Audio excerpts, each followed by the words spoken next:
الحمد لله نحمده ونستعينه ونستغفره ونعوذ بالله من شرور أنفسنا من يهده الله فلا مضل له ومن يضلل فلا هادي له وأشهد أن لا إله إلا الله وأشهد أن محمدا عبده ورسوله أما بعد فإن خير الحديث كتاب الله وخير الهدي هدي محمد صلى الله تعالى عليه وعلى آله وصحبه وسلم وشر الأمور محدثاتها وكل محدثة بدعة وكل بدعة ضلالة وكل ضلالة في النار. أعوذ بالله من الشيطان الرجيم. ظهر الفساد في البر والبحر بما كسبت أيدي الناس ليذيقهم بعض الذي عملوا لعلهم يرجعون. وقال الله سبحانه وتعالى ومن أظلم ممن ذكر بآيات ربه ثم أعرض عنها إنا من المجرمين منتقمون. اللهم صل على محمد وعلى آل محمد كما صليت على إبراهيم وعلى آل إبراهيم إنك حميد مجيد. حمد و ثنا اور درود و اسلام کے بعد قرآن مقدس نے اقوام کی ترقی اور اقوام کی زوال یعنی ان کی تباہی کے اسباب بیان فرمائے ہیں. جو قومیں اللہ کے دین کو، اللہ کے نظام کو اپنا لیتی ہیں انہیں دنیا میں بھی تحفظ ملتا ہے اور آخرت کی بھی خوشخبری سنائی جاتی ہے. لیکن جو اقوام اللہ کے دین کی باغی بن جائیں انہیں دنیا میں بھی سزائیں دی گئیں اور آخرت میں بہت بڑی سزا ہے. یہ ہے خلاصہ ان مضامین کا جو رب کائنات نے قرآن مقدس میں اقوام و ملل کے حوالے سے بیان کیا ہے. تفصیلات میں آپ دیکھیں ایک قوم پوری دنیا میں چھائی ہوئی ہے. اللہ کا رسول حضرت نوح علیہ السلام ان کی طرف مبعوث ہوتا ہے کہ شرک چھوڑ دو، اللہ کے ساتھ جو تم نے یہ معبود بنا رکھے ہیں انہیں ترک کرو، ایک اللہ کے بن جاؤ. بہت سے لوگوں نے مان لیا، کچھ لوگوں نے بلکہ اکثریت نے نہ مانا. بہت سمجھایا گیا انہیں، جنہوں نے نہیں مانا تھا سب کو ختم کر دیا گیا. یہ ہے سنت اللہ فی الذین خلوا من قبل. ان لوگوں میں اللہ کا قانون اور ضابطہ جو پہلے گزر چکے ان میں یہی قانون تھا. اللہ کے نبی آتے سمجھاتے، اگر وہ مان لیتے ہیں تو ٹھیک، نہیں مانتے تو انہیں ختم کر دیا جاتا. ایک مثال اس سلسلے کی بھی دی ہے کہ جنہوں نے مان لیا تھا ان سے عذاب ہٹا لیا گیا. یونس علیہ السلام کی قوم، انہوں نے مان لیا تھا، تسلیم کر لیا تھا تو ان سے جو مقدر عذاب تھا وہ ہٹا لیا گیا. اور بعض اقوام کو طوفانوں کے ذریعے تباہ کیا گیا، کچھ قوموں کو زلزلے کے ذریعے ختم کیا گیا، بہت سے لوگوں کو غرق، پانی میں غرق کی صورت میں، ٹڈیوں اور مکڑیوں کی شکل میں، جوؤں کی صورت میں اور خون کی صورت میں یہ عذاب دیا گیا. اور بہت سے لوگوں کو اس انداز میں ختم کیا گیا دنیا سے کہ ٹھنڈی یخ ہوا چل پڑی، اتنی ٹھنڈی کہ انسانی جسم منجمد ہو گئے، خون منجمد ہو گیا اور وہ اسی میں مر گئے. 7 دن 8 رات ان پہ لگاتار یہ ٹھنڈی ہوا چلتی رہی اور انہیں دنیا سے مٹا دیا گیا. وجوہات قرآن مقدس یہی بیان کرتا ہے کہ انہوں نے اللہ کے رسولوں کے نظام کو نہیں مانا. اس بنا پہ ان کو صفحہ ہستی سے ختم کر دیا گیا. جس حد تک صورت ہے آخری امت کی، ان کو صرف تھوڑا سا تحفظ مل گیا ہے. تھوڑا سا تحفظ یہ کہ پوری قوم کو زمین پہ آباد پوری نسلوں کو ختم نہیں کیا جاتا. جھلکیاں اللہ رب کریم دکھا دیتے ہیں اپنی سزاؤں کی، کبھی طاعون کی صورت میں، کبھی ہیضے کی شکل میں، کبھی طوفانوں کی صورت میں، کبھی ٹڈیوں اور مکڑیوں کی شکل میں، کہیں سیلابوں کی صورت میں. یہ سرزنشیں اللہ رب کریم دیتے رہتے ہیں. کس لیے؟ اس لیے تاکہ جو بچ جائیں وہ عبرت پکڑیں. اسی بات کو قرآن مقدس نے بہت سے مقامات پہ ارشاد فرمایا ہے. یہ بات کہ پوری امت پہ عذاب نہیں آئے گا کہ انہیں ختم کر دیا جائے. یہ رسول اکرم صلی اللہ علیہ وسلم کی ایک دعا کے نتیجے میں آپ کو تحفظ دیا گیا کہ ہم اپنی امت کو، آپ کی امت کو کلی طور پہ ختم نہیں کریں گے. البتہ جزوی سزائیں، جزوی عذاب آتے رہیں گے، جس طرح کہ اللہ رب کریم نے فرمایا وَلَا نُذِيقَنَّهُم مِّنَ الْعَذَابِ الْأَدْنَىٰ دُونَ الْعَذَابِ الْأَكْبَرِ لَعَلَّهُمْ يَرْجِعُونَ. ہم ان کو چھوٹی چھوٹی سزائیں دیں گے بڑی سزا سے پہلے، تاکہ یہ رجوع کریں، عبرت پکڑیں کہ ہماری زندگی جس نہج پہ چل رہی تھی وہ غلط ہے، اس سے ہٹیں، باز آ جائیں. اسی تنبیہ کے لیے یہ تعزیانے ہیں جو مختلف اوقات میں زمین پہ ہوتے رہتے ہیں. سیلابی کی صورت میں، زلزلوں کی شکل میں، اور مکڑیوں کی صورت میں قحط سالیاں مبتلا کر دی جاتی، برپا کر دی جاتی ہیں، یا پھر ناہموار موسموں کی بے وقت کی بارشوں کی صورت میں. یہ سب تباہیاں کیوں آتی ہیں؟ قرآن مقدس اس کا فلسفہ بیان کرتا ہے. ظہر الفساد فی البر والبحر بما کسبت ایدی الناس. لفظی ترجمہ کروں گا، آپ اس سے خود اندازہ لگا لیں. خشکی اور سمندر کے علاقوں میں خرابی نمایاں ہو گئی ہے. بما کسبت ایدی الناس، انسانوں کے ہاتھوں کے کمائی کی وجہ سے. انسان جو کچھ کر رہے ہیں ان کے کرتوتوں کا نتیجہ ہے یہ، جس میں ان کو مبتلا کر دیا گیا. بما کسبت ایدی الناس لیذیقہم بعض الذی عملوا، ان کے کچھ اعمال کی سزا چکھ لیں، کچھ اعمال کی سزا چکھ لیں. لعلہم یرجعون، تاکہ وہ سزا چکھ کے پھر واپس ہٹیں، اپنی زندگیوں میں تبدیلی پیدا کریں. یہ ہے قرآن کا منشا اور مقصد. بالکل یہی مضمون ایک دوسرے مقام پہ بھی ادا ہوا ہے. وما اصابکم من مصیبت فبما کسبت ایدی الناس ویعفو عن کثیر. تمہیں جو مصیبتیں آتی ہیں وہ اس بنا پہ کہ تمہارے ہاتھوں کا کیا ہے اس کے نتیجے میں.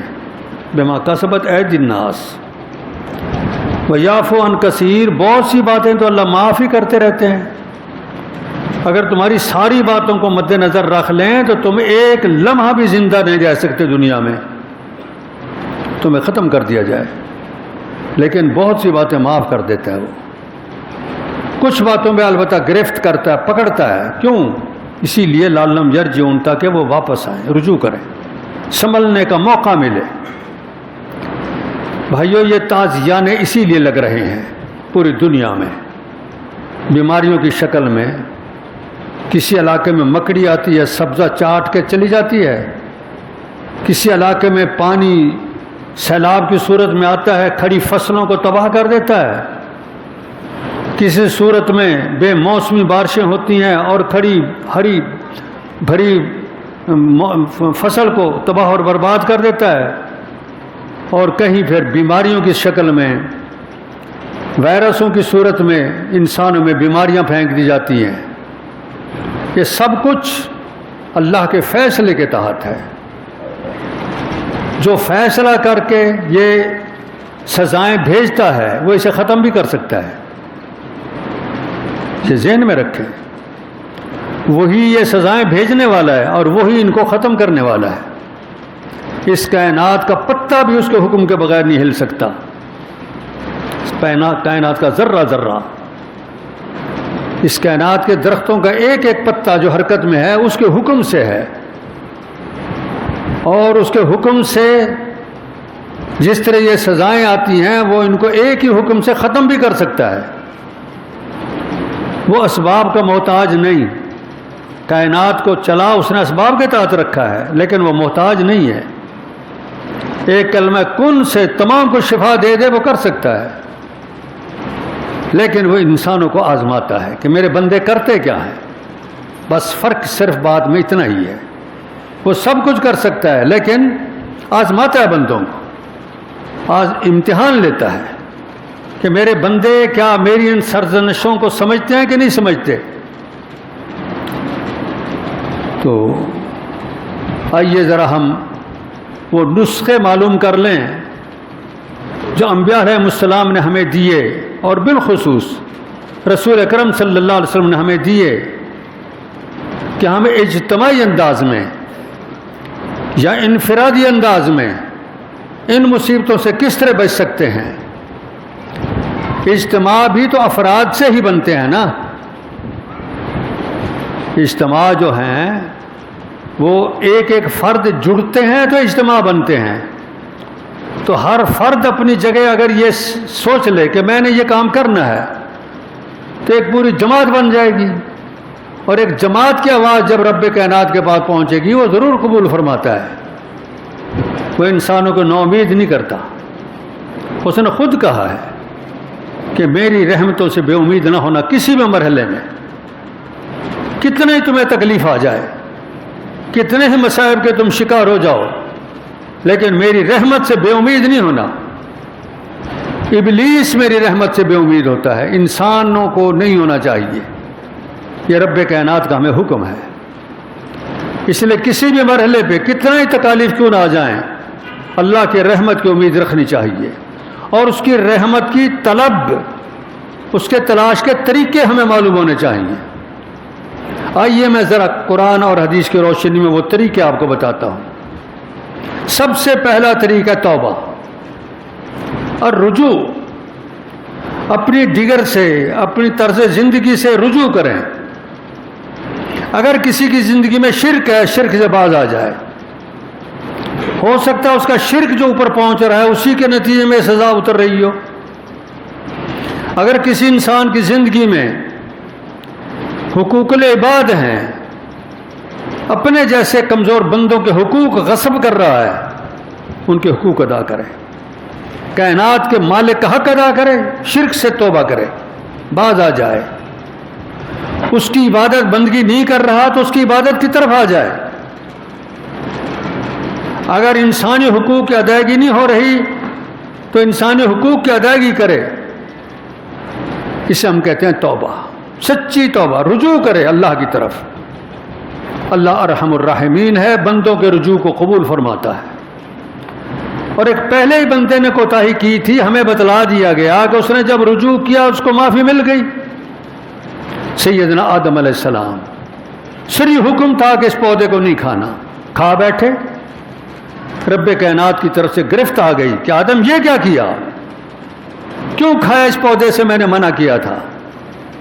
فوراً بولتے ہیں کچھ نہیں کہا، ربنا ظلمنا انفسنا وان لم تغفر لنا وترحمنا لنکونن من الخاسرین۔ اے ہمارے رب، ہم اپنے آپ پہ زیادتی کر بیٹھے ہیں۔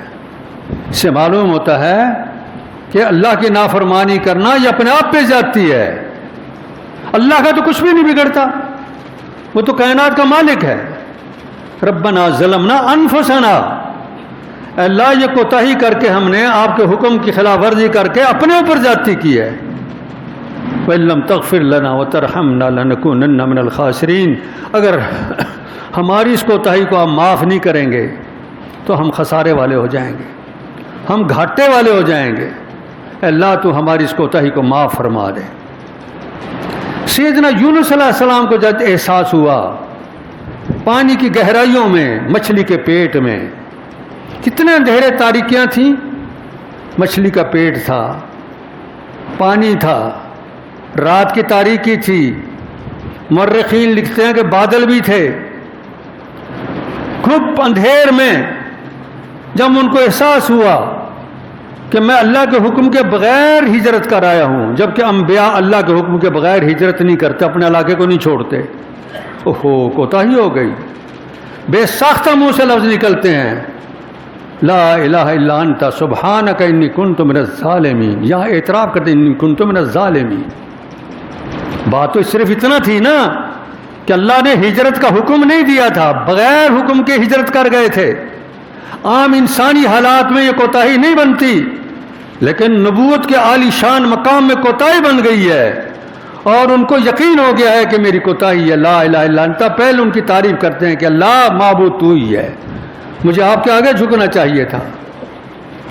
سبحانک، آپ پاک ذات ہیں، ہم قصوروار ہیں، انی کنت من الظالمین، میں قصوروار ہوں۔ یہ یارہ اور طاقت نہ ہوئی کہ کہے کہ مجھے معاف کر دے، صرف اپنے کوتاہی کا اعتراف کر لیا۔ اللہ تو رازدان ہے نا، دل کی بات جانتا ہے، اللہ سمجھ گیا کہ یہ معافی مانگ رہا ہے۔ لا الہ الا انت سبحانک انی کنت من الظالمین۔ یہ ہے اولو العزم انسانوں کا حال، جب ان کو احساس ہوتا ہے کہ ہم سے کوتاہی ہو رہی ہے فوراً اللہ کی طرف رجوع کرتے ہیں، کیونکہ انہیں پتہ ہوتا ہے کہ اللہ کے ناراضی کے کیا نتائج نکل سکتے ہیں۔ ہم لوگوں کو چونکہ اس کا احساس نہیں کہ اللہ کی ناراضی کے کیا نتیجہ نکل سکتا ہے ہمارے حق میں، یہ دنیا میں یا آخرت میں ہمیں احساس نہیں ہے، اس لیے ہم غلطی بے غلطی، گناہ بے گناہ، نافرمانی پہ نافرمانی کرتے ہی چلے جاتے ہیں، اور پوری زندگی اسی طرح گناہوں میں آلودہ گزار دیتے ہیں۔ یہ ہماری بہت بڑی اپنے آپ پہ جاتی ہے، اللہ کا تو کچھ بھی نہیں بگڑتا، ہم اپنے آپ کو خسارے میں ڈال رہے ہیں۔ محترم بھائیو، سب سے پہلا کام یہ ہے ہر انسان اپنے گریبان میں جھانکے اور غور کرے، میرے سے کون سی کوتاہی ہو رہی ہے، اس سے معافی مانگے، اس سے باز آ جائے، ہٹ جائے۔ جھوٹ کی عادت ہے تو چھوڑ دے، غیبت کی عادت ہے تو چھوڑ دے، حقوق انسانی غصب کر رہا ہے تو چھوڑ دے، کسی کے حق تلفی کیا، زمین پہ ناجائز قبضہ کیا تو اسے چھوڑ دے، کسی کے مکان پہ ناجائز قبضہ کیا تو اسے ترک کر دے، کسی کو گالی گلوچ دیا تو اس سے معافی مانگ لے، کسی کی بے عزتی کی ہے تو آج اس سے نبٹ لے۔ یہ رجوع کا مفہوم ہے، پہلا مرحلہ۔ دوسرا مرحلہ پھر اللہ سے معافی مانگے، جسے ہم لوگ استغفار کہتے ہیں، کثرت سے استغفار۔ بڑے بڑے انبیاء، اولو العزم انبیاء بھی استغفار کرتے تھے، حالانکہ کوتاہیاں نہیں تھیں ان کی، گناہ نہیں ہوتے انبیاء کے، لیکن پھر بھی وہ استغفار کرتے تھے۔ صحابہ کرام کہتے ہیں کہ ہم بعض اوقات مجلس میں بیٹھے ہوتے تو امام الانبیاء سید کائنات صلی اللہ علیہ وسلم 100 مرتبہ استغفار فرما لیتے تھے ایک ہی مجلس میں، یستغفر 100 مرہ، 100 مرتبہ، استغفر اللہ استغفر اللہ استغفر اللہ۔ امام ابن تیمیہ رحمہ اللہ زاہدین اور سالکین میں بہت بڑا اونچا مقام ہے ان کا۔ ان کی ایک کتاب میں نے پڑھا ہے کہ اگر کوئی بھائی مسلمان صبح کی 2 سنتیں پڑھ کے اور فرض نماز سے پہلے درمیان میں جو تھوڑا سا وقفہ ہوتا ہے، یہ 3 پاک جملے بول لے، یا حی یا قیوم، ایک لا الہ الا انت برحمتک استغیث، اس کے دل پہ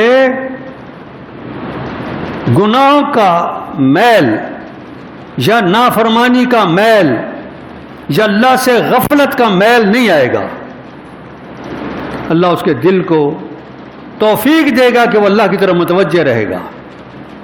اپنے آپ کو اللہ کی طرف متوجہ کرنے کے لیے یہ وظیفہ امام ابن تیمیہ رحمہ اللہ کا تجربہ. ایک بار پھر لفظ سنا دیتا ہوں، یا حی یا قیوم لا الہ الا انت. اس لا الہ الا انت میں بہت سے مرشدین فرماتے ہیں کہ اس کے اندر جز اعظم ہے، اس میں عظم ہے. انت میں اسم اعظم آ جاتا ہے. یا حی یا قیوم لا الہ الا انت برحمتک استغیث، معنی ہے اے وہ ذات جو حی ہے، پوری کائنات کا نظام سنبھالے ہوئے ہے، تیرے سوائے کوئی معبود نہیں، تیری رحمت کی مدد طلب کرتا ہوں کہ اپنی رحمت میری طرف بھیج دے. برحمتک استغیث، تیری رحمت کی مدد ہے. دوسرے مرحلے میں استغفار کریں کثرت سے، اپنے لیے اور اپنے سے پہلے جانے والوں کے لیے. مغفرت کی دعائیں کریں. رسول اکرم صلی اللہ علیہ وسلم نے فرمایا ایک صالح نیک آدمی اللہ رب کریم بہشت میں اس کے درجے بلند کر دیتا ہے. وہ عرض کرتا ہے میرے مالک میری کون سی نیکی آ گئی؟ اللہ فرماتے ہیں باستغفار والدک لکا، تیرا بچہ تیرے لیے مغفرت کی دعائیں کر رہا ہے، وہ تجھے درجات کی بلندی کی طرف لے جا رہی ہے. باستغفار والدک، تیرے اولاد تیرے لیے مغفرت کی دعائیں کر رہی ہیں، اس لیے میں تیرے درجے بہشت میں بلند کر رہا ہوں، اونچے کر رہا ہوں. تو استغفار اپنے لیے، اپنے سے پہلے جانے والوں کے لیے، یہ دوسرا مرحلہ. تیسرا مرحلہ خیراتیں کرنا، صدقات کرنا. رسول اکرم صلی اللہ علیہ وسلم کا فرمان ہے کہ صدقہ جو ہے یہ انسان کو غم سے نجات دلاتا ہے، بلا کو ٹالتا ہے. صدقات کے نتیجے میں انسان کو شفا ملتی ہے. حضرت سعد رضی اللہ تعالیٰ عنہ حاضر ہوئے، یا رسول اللہ میری اماں فوت ہو گئی ہے، ایو صدقۃ افضل، میں اس کی طرف سے صدقہ کرنا چاہتا ہوں، کون سا صدقہ سب سے بہتر ہے؟ آپ نے فرمایا الماء، لوگوں کے لیے پانی کا انتظام کر دے، سب سے بہتر صدقہ. سبیل لگا دو پانی کے اللہ کے لیے، سب سے بہتر خیرات. نلکا لگوا دو، کنواں کھدوا دو، چشمہ جاری کرا دو، یہ سب سے بہتر خیرات. انہوں نے کنواں کھدوایا اور اپنی اماں کے نام پر وقف کر دیا. حاضر لأم سعد، یہ رسول اکرم صلی اللہ علیہ وسلم کے دور کی بات ہے. ایک اور نسخہ بتاتا چلوں، اللہ کی معافیاں مانگنے کے حوالے سے، مصائب اور بلاؤں کو ٹالنے کے حوالے سے ایک کا تعلق ہے ہماری خوراک کے ساتھ اور ایک کا تعلق ہے ہماری روحانیات کے ساتھ. وہ بھی حدیث میں ہے. قال رسول اللہ صلی اللہ علیہ وسلم علیکم بالشفاءین، میرے ساتھیوں دو شفائیں بتا رہا ہوں، ان کا التزام کرو. علیکم بالشفاءین، دو شفائیں تمہیں بتا رہا ہوں، ایک شہد اور ایک قرآن. شہد استعمال کرو، بیماریوں کے خلاف دفاع پیدا ہوتا ہے جسم میں، قوت دفاع مضبوط ہوتی ہے انسان کی شہد پینے سے. بہت سی بیماریاں بھی نکل جاتی ہیں معدے کی، اور معدہ جس کا درست ہے وہ بیماریوں کو دفع کرنے کے لیے سب سے مضبوط ہوتا ہے، اس کی قوت دفاع صحیح ہوتی ہے جس کا معدہ درست ہے. معدے کی خرابیاں آئیں، دفاعی نظام انسان کا کمزور ہو جاتا ہے، اور شہد جو ہے معدے کو درست کرتا ہے. آپ صلی اللہ علیہ وسلم کا فرمان، دو شفائیں لو، ایک شفا ہے اصل شہد اور دوسرا قرآن. قرآن پڑھنے کی عادت بناؤ. یہ عادت کیوں چھوٹ گئی ہے ہمارے گھروں سے؟ روزانہ گھروں سے قرآن پڑھنے کی صبح کے وقت آوازیں آتی تھیں. میں کئی بار اسی ممبر پہ یہ بات کہہ چکا ہوں، لیکن اس کے باوجود وہ چھوٹا سا موبائل لیے پھرتے ہیں، اسی سے کھیل رہا ہے ہر کوئی۔ قرآن سننا تو تھوڑی سی بات، ایک دو آیتیں شاید سن لیتا ہو کوئی، باقی سارا فضولیات اس کی دیکھتے ہیں، فضولیات انگلیاں اپنی لگتی رہتی ہیں اور سارا وقت اسی میں ضائع ہو رہا ہے۔ اس سے اپنے آپ کو ہٹاؤ۔ یہ دو شفا اللہ کے رسول نے فرمائی، قرآن مقدس کی تلاوت۔ اگر آپ خود تلاوت نہیں کر سکتے، کسی قاری کی قرات سنیں اور اپنے روح کو تازہ کریں، روح کو ایماندار بنائیں۔ گھر کے ماحول میں قرآن پاک کثرت سے پڑھیں تاکہ شیاطین، جنات، خبیث قوتیں، خبیث روحیں آپ کے گھر سے نکل جائیں جو بیماریوں کا باعث بنتی ہیں۔ یہ خبیث روحیں گھروں میں ہوتی ہیں، کھانے میں شریک بن جاتی ہیں، اولاد میں شریک بن جاتی ہیں، لباس میں شریک بن جاتے ہیں جب اللہ کا نام تم نہیں لیتے۔ یاد رکھیں میری بات، یہ حدیث میں ہے، وقت تھوڑا ہے ورنہ میں ساری روایتیں آپ کو سناتا۔ اولاد میں شرکت کرتے ہیں، لباس میں شرکت کرتے ہیں شیاطین، خوراک میں شرکت کرتے ہیں جب اللہ کا نام نہ آئے۔ اگر اللہ کا نام آ گیا تو بھاگ گئے۔ تو روزانہ قرآن مقدس پڑھیں تاکہ شیطان آپ کے گھر کا رخ ہی نہ کرے، یہ خبیث روحیں آپ کی طرف آئیں ہی نہ۔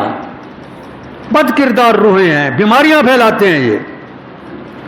یہ جادو کے ذریعے جو بیماریاں آتی ہیں یہ شیاطین کے ذریعے آتی ہیں، اور ان کو بھگانے کا واحد ذریعہ یہ ہے کہ آپ گھر میں قرآن پاک پڑھیں، اپنے بچیوں کو عادی بنائیں قرآن پڑھنے کا، آپ خود قرآن مقدس پڑھیں، بچوں کو قرآن مقدس پہ آمادہ کریں۔ بچے فطری طبی طور پہ آمادہ نہیں ہوتے، لیکن ان کو آپ شوق دلائیں، مجبور کریں اور قرآن پاک پڑھائیں۔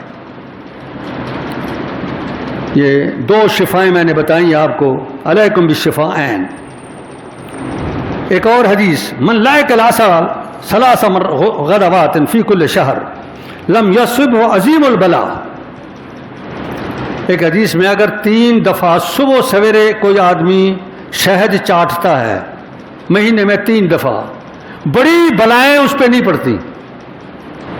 یہ حدیث کا لفظ، روایت کچھ کمزور ہے سندن، لیکن دوسری روایت سے اس کی تقویت ہو گئی ہے جو میں نے پہلے بیان کی ہے، وہ صحیح حدیث ہے۔ یہ کچھ کمزور ہے لیکن اس کی تقویت دوسری سند سے ہو گئی۔ لفظ حدیث کے کیا، مہینے میں جو 3 دفعہ شہد چاٹتا ہے تو بڑی بلائیں اس تک نہیں پہنچتی، اللہ اس کو تحفظ دیتا ہے بڑی بلاؤں سے۔ بڑی بلاؤں سے مراد بڑی بیماریاں، بڑے شیاطین کے حملے، ان سے تحفظ اس کو مل جاتا ہے۔ یاد رکھیں، ما انزل اللہ دواء الا انزل معه الشفاء۔ اللہ نے جتنی بیماریاں اتاری ہیں ان کی شفا بھی ساتھ ہے، لیکن شفا بعض ہمیں معلوم نہیں، لیکن تلاش کرنا چاہیے۔ اور یہ شفائیں تو عام ہیں، یہ دعائیں، یہ دوا تو عام ہے۔ شہد استعمال کریں اور اپنے دفاع کو مضبوط بنائیں، قرآن مقدس کی تلاوت کریں، اپنے روحانیت کو مضبوط بنائیں تاکہ بیماریوں کا مقابلہ کر سکے۔ روحانیت، آج کی سائنس بھی اس بات کو مانتی ہے کہ جس کی روحانیت مضبوط ہے بیماری کے خلاف وہ مقابلہ صحیح کرے گا اور بیماری اس پہ حملہ آور نہیں ہوتی۔ مجھے ایک ہمدرد کا ایک رسالہ ملا تھا، اس میں انہوں نے لکھا کہ ایک دور تھا کہ ہمارے علماء اطباء بھی ہوتے تھے، بڑی بڑی داڑھیاں، مشبہ شکل، اللہ کا نام لینے والے، اللہ کا ذکر کرنے والے۔ جب بیمار کو آ کے دیکھتے اس کے ہاتھ تو پہلے تو اس کی جو للہیت تھی، اس کی جو اللہ کے ساتھ تعلق والی شکل و صورت تھی، وہی بیمار کو درست کر جاتی۔ پھر اس کا مسکراتا چہرہ، اس کا انداز گفتگو، اس کے پیار اور محبت کے جملے، آدھی بیماری اس طرح نکل جاتی۔ پھر وہ طبی علاج اپنے بتاتے اور شفا ہو جاتی۔ نفسیاتی طور پہ اس نے لکھا کہ ہمارے اطباء کو ایسا ہونا چاہیے کہ بیمار اپنی بیماری سے بھول کے اس کی شخصیت سے متاثر ہو جائے اور بیماری کے حوالے سے قوت دفاع اس کی مضبوط ہو جائے کہ میرا طبیب بڑا اچھا ہے، اللہ والا ہے، نیک آدمی ہے، اس کی دعا بھی ساتھ چل رہی ہے، اس کی علاج بھی ساتھ چل رہا ہے، یہ ساری چیزیں مل کے بیماریوں کو ہٹاتی تھیں. آج سب انکا ہو گیا ہے، یعنی ختم ہو گیا ہے.